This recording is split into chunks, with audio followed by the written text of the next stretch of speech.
Hello everyone, welcome to my channel Study Fair. आशा करती हूँ कि आप सभी लोग अच्छे होंगे।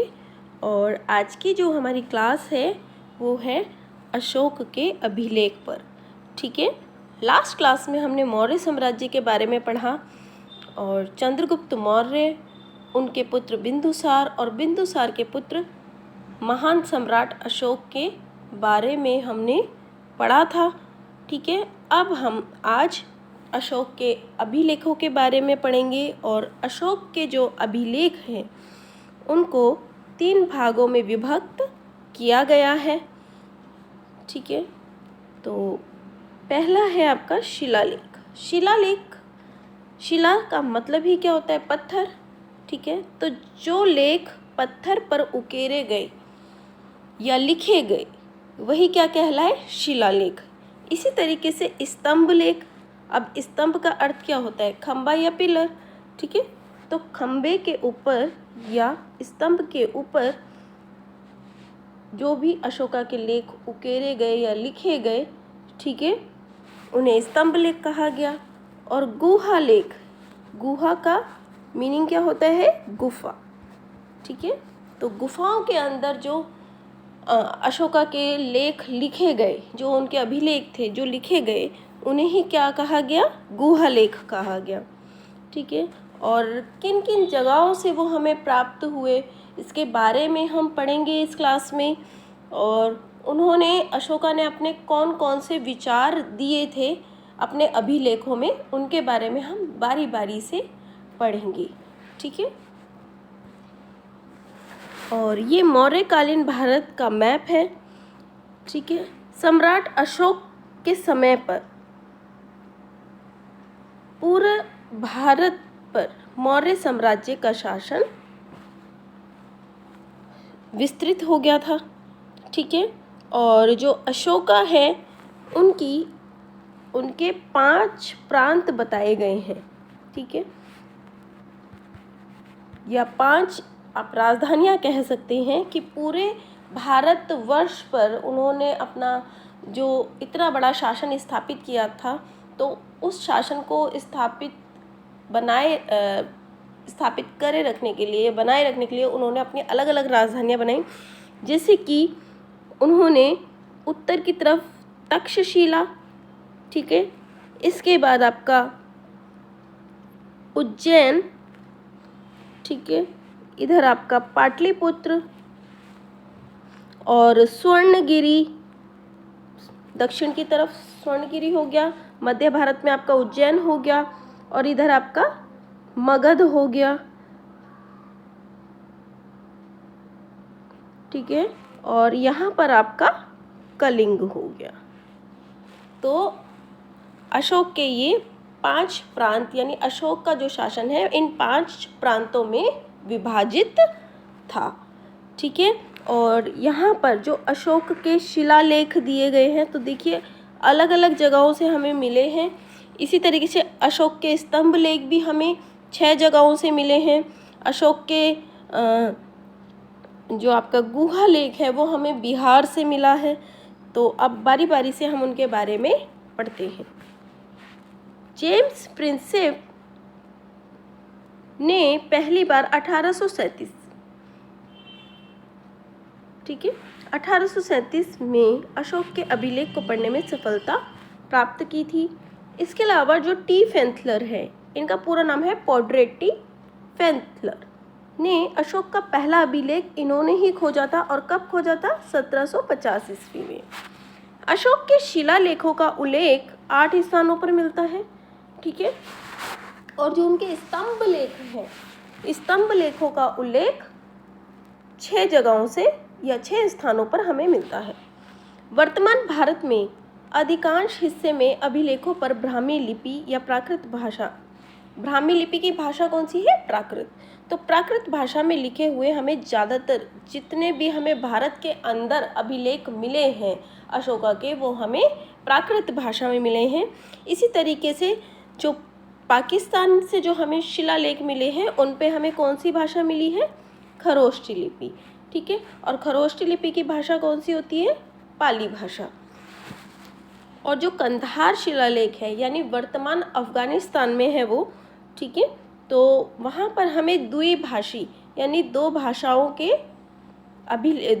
में लिखे हुए अभिलेख मिले हैं, ठीक है। कौन कौन सी भाषा है? ग्रीक भाषा और अरामीक लिपि, ठीक है। इन दोनों लिपि या इन दोनों भाषाओं में हमें अशोक के अभिलेख कंधार से प्राप्त हुए हैं। और जो कंधार में हमें शिलालेख मिला है उसका नाम क्या है? शेर कुना।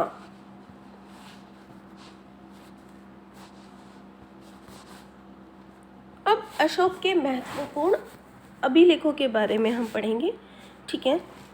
तो जो अशोक का पहला अभिलेख है उसमें उन्होंने पशु बलि की निंदा की है, ठीक है। और अशोक ने जो उनके थॉट्स हैं वो कम से कम 14 थॉट्स हैं, और इसमें मैंने सभी थॉट्स नहीं लिखे हैं जिनका एग्ज़ाम में सबसे ज़्यादा जिक्र किया गया है, ठीक है, जिनसे बार बार क्वेश्चन बनते हैं या जो महत्वपूर्ण हैं, केवल उन्हीं अभिलेखों के बारे में इस क्लास में हमने लिया है, ठीक है, क्योंकि हमें यूनिक चीज़ पढ़नी है, ठीक है। तो इसलिए उसको हमने, जैसे कि पहले अभिलेख में उन्होंने पशु बलि की निंदा की है, 5वें अभिलेख में उन्होंने धम्म महामात्रों की नियुक्ति और समस्त प्रजा मेरी संतान है। तो ये जो कथन है वो हमें 5वें अभिलेख पर लिखा हुआ मिला है। इसी तरीके से 7वां व 8वां अभिलेख जो है अशोक का, उसमें अशोक की तीर्थ यात्राओं के बारे में हमें उल्लेख मिलता है। अशोक का जो 9वां अभिलेख है इसमें हमें सच्ची भेंट एवं सच्चे शिष्टाचार का उल्लेख मिलता है। इसका अर्थ यह है कि अशोक के शासन के समय पर जो भी राज्य के अंदर, जैसे कोई गरीब व्यक्ति है, ठीक है, या फिर सैनिक है, या फिर दास है, या फिर वैश्या है, उन लोगों के साथ भी शिष्टाचार का व्यवहार किया जाएगा। अर्थात कि किसी के साथ भी आप गलत तरीके से बर्ताव या व्यवहार नहीं कर सकते। तो यही बात अशोक के 9वें अभिलेख में की गई है कि सभी को सम्मान की नज़र से देखा जाए। 11वां अभिलेख धम्म शब्द की व्याख्या करता है। धम्म का अर्थ क्या होता है? धर्म, ठीक है। 12वां अभिलेख, इसमें स्त्री धम्म महामात्रों की नियुक्ति की गई थी, ठीक है, किसके लिए? शांतिपूर्ण जीवन के लिए। इसमें शांतिपूर्ण जीवन की बात की गई है और स्त्री धम्म महामात्रों को नियुक्त किया गया था। अब जो 13वां अभिलेख है इसमें कलिंग युद्ध का वर्णन मिलता है। इसके अतिरिक्त अशोक के हृदय परिवर्तन की बात भी कही गई है।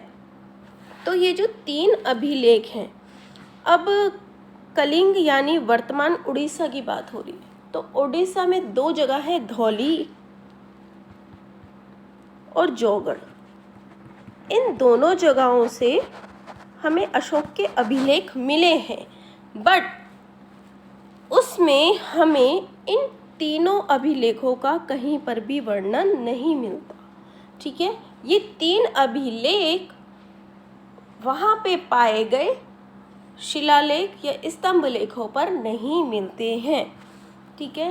यानी कलिंग युद्ध में जितना भी कलिंग युद्ध का पूरा वर्णन दिया गया है उसके अंदर, और जो अशोक के हृदय परिवर्तन की बात की गई है वहाँ पर जो धौली और जौगढ़ का हमें अभिलेख मिले हैं उन पर ये सब बातें नहीं लिखी गई है।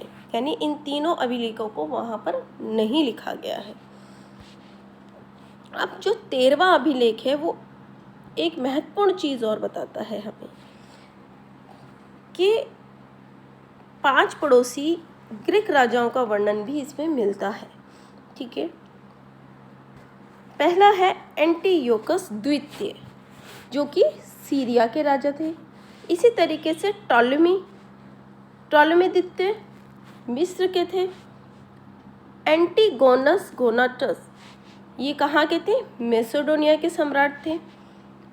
अलेक्जेंडर कहाँ के थे? साइप्रस ग्रीक के। और मक्का शिरीन, ठीक है, जो मगज है वो लीबिया में एक जगह है सिरिन, तो वहाँ के वो सम्राट थे। तो इन 5 राजाओं का उल्लेख उसमें मिलता है। और जो अशोक का लास्ट अभिलेख है उसमें जनता को धार्मिक जीवन जीने के लिए प्रेरित किया गया है, उनको संदेश दिया गया है कि हमें धार्मिक जीवन जीना चाहिए या धर्म के रास्ते पर चलना चाहिए, किसी के साथ भी बुरा व्यवहार या गलत व्यवहार नहीं करना चाहिए और अच्छे कर्मों पर चलना चाहिए। ठीक है, तो ये महत्वपूर्ण अभिलेख हैं अशोक के। और अब कहाँ कहाँ से देखिए, अब शिलालेखों के बारे में हम सबसे पहले पढ़ेंगे, क्योंकि बारी बारी से हमने उसको 3 पार्ट में डिवाइड किया था। तो शिलालेख को भी हम 2 पार्ट में डिवाइड करते हैं, दीर्घ शिलालेख और लघु शिलालेख। तो दीर्घ शिलालेख हमें 8 स्थानों से प्राप्त हुए हैं। ठीक है, तो धौली उड़ीसा में पुरी जगह से और जौगढ़ उड़ीसा में जौगढ़ जिले से हमें दीर्घ शिलालेखों की प्राप्ति हुई है। इसी तरीके से शाहबाजगढ़ी पाकिस्तान में जो पेशावर जगह है वहाँ से, और मानसेरा अभिलेख पाकिस्तान के हज़ारा जिले से। कलसी हमें उत्तराखंड से, और उत्तराखंड में कौन सी जगह, देहरादून से मिला है। सोपारा महाराष्ट्र में है। ठीक है, और गिरनार गुजरात के जूनागढ़ से मिला है हमें गिरनार अभिलेख जो अशोका का है। और एरागुड़ी आंध्र प्रदेश कुर्नूल में मिला है। अब हम चलते हैं लघु शिलालेख। तो लघु शिलालेख हमें कहाँ कहाँ से मिले हैं, तो रूपनाथ मध्य प्रदेश में कटनी जिला है, तो रूपनाथ अभिलेख हमें वहाँ से मिला है। इसी तरीके से जो गुर्जरा का अभिलेख है वो हमें मध्य प्रदेश के दांतिया जिले से, और जो गुर्जरा का अभिलेख है उसी में अशोक के नाम की उपाधि देवनाम प्रियदर्शी बताई गई है। ठीक है, तीसरा अभिलेख जो लघु शिलालेख है वो भाबरूगढ़ राजस्थान विराटनगर से हमें मिला है, और इसमें अशोक को मगध का सम्राट कहा गया है। और मस्की कर्नाटक के रायचूर जिले में है। ठीक है, वहाँ पर अशोक का नाम हमें लिखित मिला है। और अशोक का नाम लिखित हमें किसमें मिला है, एक हमें वहाँ से मूर्ति मिली है।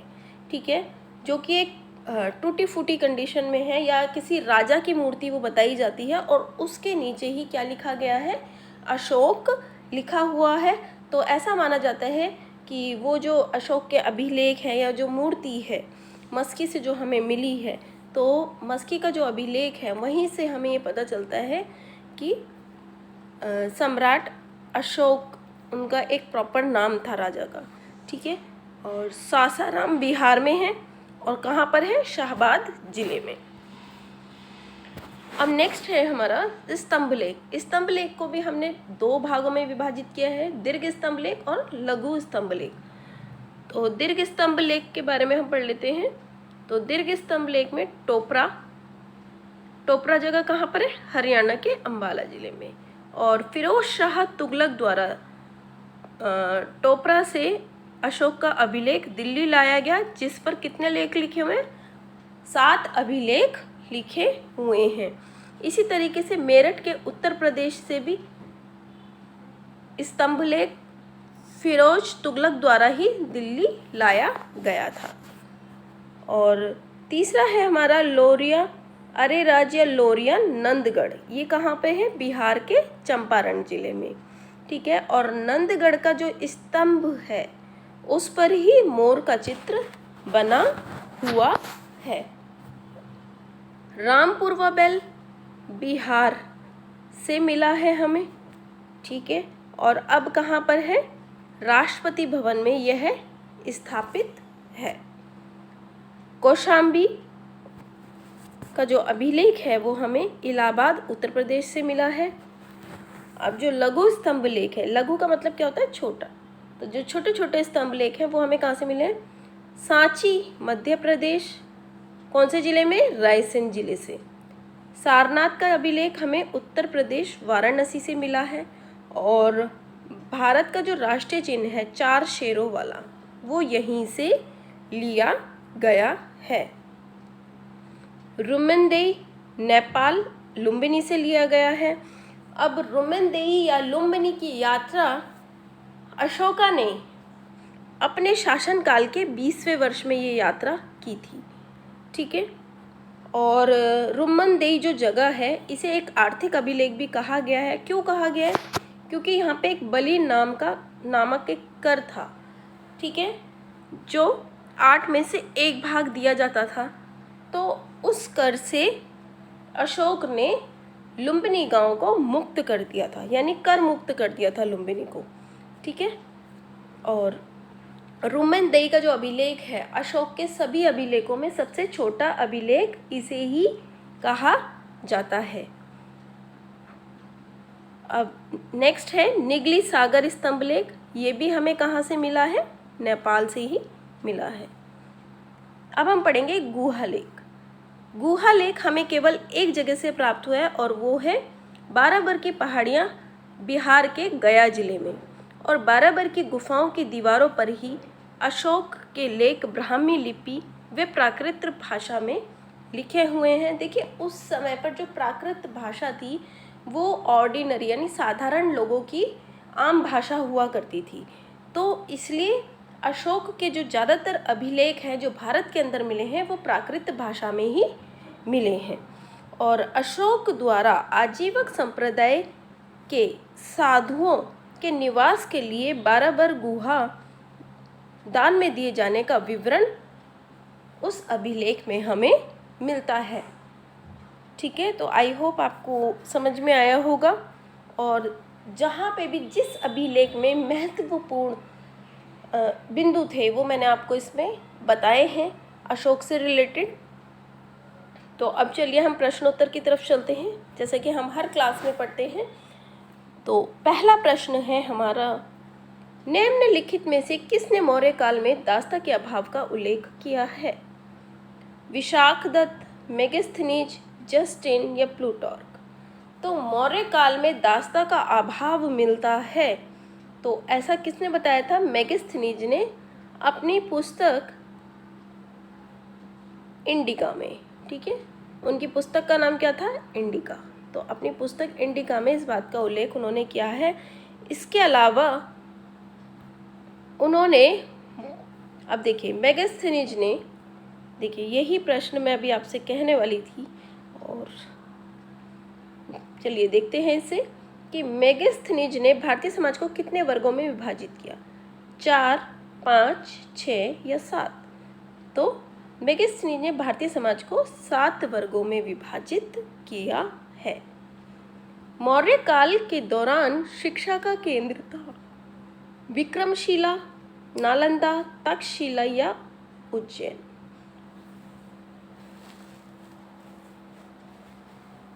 तो इसका जो हमारा सही उत्तर होगा वो होगा तक्षशिला, ठीक है, क्योंकि विक्रमशिला और नालंदा की तो तब तक स्थापना ही नहीं हुई थी, ठीक है। तो मौर्य काल के दौरान शिक्षा का केंद्र तक्षशिला था। नालंदा की स्थापना किसने की थी? कुमारगुप्त ने, ठीक है। तो ये तो गुप्त काल में आया, और गुप्त काल कब है?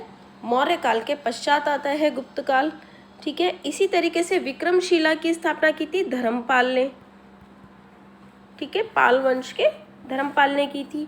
तो जाहिर सी बात है विक्रमशिला और नालंदा तो हमारा सही उत्तर हो ही नहीं सकते। तो सही उत्तर हमारा क्या होगा? तक्षशिला ही होगा।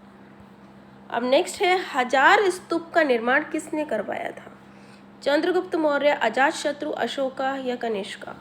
तो इसका जो हमारा सही उत्तर होगा वो होगा अशोका।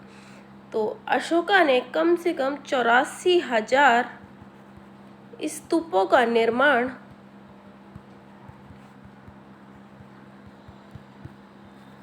हमारे पूरे भारतवर्ष में, और जो आपका दक्षिण एशिया का जो क्षेत्र है या दक्षिण एशिया के जो देश हैं, ठीक है, उनमें करवाया था। अशोक के शासनकाल में विशाल मौर्य साम्राज्य विभाजित था। अब देखिए, मैंने आपको स्टार्टिंग में ही बताया था कि जो अशोक का शासनकाल था, जो मौर्य साम्राज्य था उस समय पर 5 प्रांतों में विभाजित था, ठीक है। और वो 5 प्रांत कौन कौन से थे? तक्षशिला, ठीक है, पहले नंबर पे। दूसरा आपका उज्जैन हो गया, फिर तीसरा आपका कलिंग हो गया, ठीक है। चौथा था हमारा स्वर्णगिरी जो कि दक्षिण में था, स्वर्णगिरी। और 5वें नंबर पे था हमारा पाटलिपुत्र, ठीक है। तो 5 प्रांतों में मौर्य साम्राज्य विभाजित था अशोक के समय पर।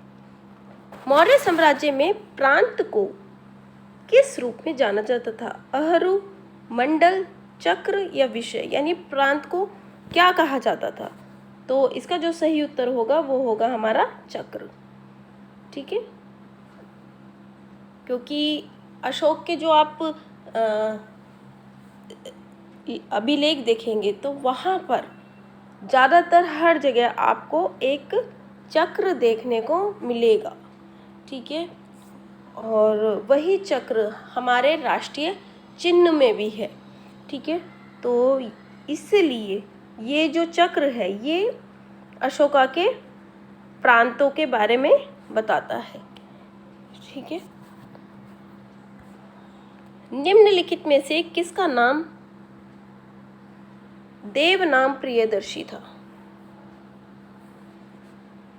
चंद्रगुप्त मौर्य, अशोका, हर्ष या कनिष्क?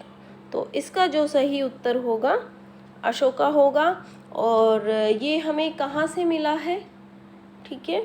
तो अशोक का नाम जो देव प्रियदर्शी मिला है वो हमें गुर्जरा से मिला है, ठीक है। केवल एक ही शिलालेख है जिसमें अशोक ने करारोपण के बारे में बात की है, इनमें से कौन सा शिलालेख है? भाब्रू गढ़ का शिलालेख, निगली सागर स्तंभ शिलालेख, रुम्मनदेई स्तंभ शिलालेख या बाराबर गुफा शिलालेख? तो मैंने आपको बताया था कि अशोक का केवल एक ही शिलालेख ऐसा है जो आर्थिक शिलालेख है, ठीक है। तो वो कौन सा है? रुम्मनदेई स्तंभ शिलालेख। और ये कहाँ पर स्थित है? नेपाल में, ठीक है। और नेपाल में कौन सी जगह? लुम्बिनी। आपको पता होगा कि लुम्बिनी में ही महात्मा बुद्ध का जन्म हुआ था और अशोका ने यहाँ अपने शासन के 20वें वर्ष में यात्रा की थी। निम्नलिखित में से किस स्थल पर स्थित स्तूप अवशेषों से अशोक की पाषाण पर उद्धृत प्रतिमा उसके नाम के साथ प्राप्त हुई है? ठीक है, तो सांची, अमरावती, देहर कोठार या कंगनहल्ली? तो इसका जो सही उत्तर होगा वो होगा कंगनहल्ली। कंगनहल्ली यानी कि मस्की का जो हमने अभिलेख देखा था जहाँ पे हमें अशोक का नाम लिखित मिला है, ठीक है। तो वहाँ पे हमें अशोक की पाषाण की एक प्रतिमा भी मिली थी, ठीक है, जो कि उसके नाम के साथ ही हमें प्राप्त हुई है। अशोक के किस शिलालेख में युद्ध और हिंसा के कारण जनित उसके अंतर्मन की व्यथा प्रकट होती है? धौली और जौगढ़, शाहबाजगढ़ी, मस्की व भाबरू या मानसेहरा? तो धौली और जौगढ़, ठीक है, इसका जो सही उत्तर होगा धौली और जौगढ़ होगा, ठीक है। यहाँ पर कलिंग युद्ध के बारे में बताया नहीं गया है, उसमें केवल अशोक के मन की व्यथा को लिखा गया है, ठीक है। तो मैंने आपको स्टार्टिंग में बताया था जो धौली और जौगढ़ का अभिलेख है वहाँ पे 11वां, 12वां और 13वां अभिलेख अशोक का नहीं लिखा गया है, लेकिन धौली और जौगढ़ के अभिलेख से ही संबंधित है अशोक के मन की व्यथा। तो आई होप कि आपको आज की क्लास पसंद आई होगी और जो हमारी नेक्स्ट क्लास है वो बौद्ध धर्म पर होगी, ठीक है। बौद्ध धर्म और जैन धर्म दोनों धर्मों के बारे में हम बारी बारी से पढ़ेंगे और इसी तरीके से टॉपिक वाइज हमारी क्लास चलती रहेंगी। और यूपी टीजीटी 2022 का नोटिफिकेशन जल्दी आपको देखने को मिलेगा। ऐसे आयास लगाए जा रहे हैं और बताया भी जा रहा है कि 15,000 कुछ पदों पर ये वैकेंसी निकलेगी। ठीक है, तो आप लोग तैयारी करते रहिए, मेहनत करते रहिए और इसी तरीके से आगे अपनी तैयारी को जारी रखिए। Thank you. जय हिंद, जय भारत।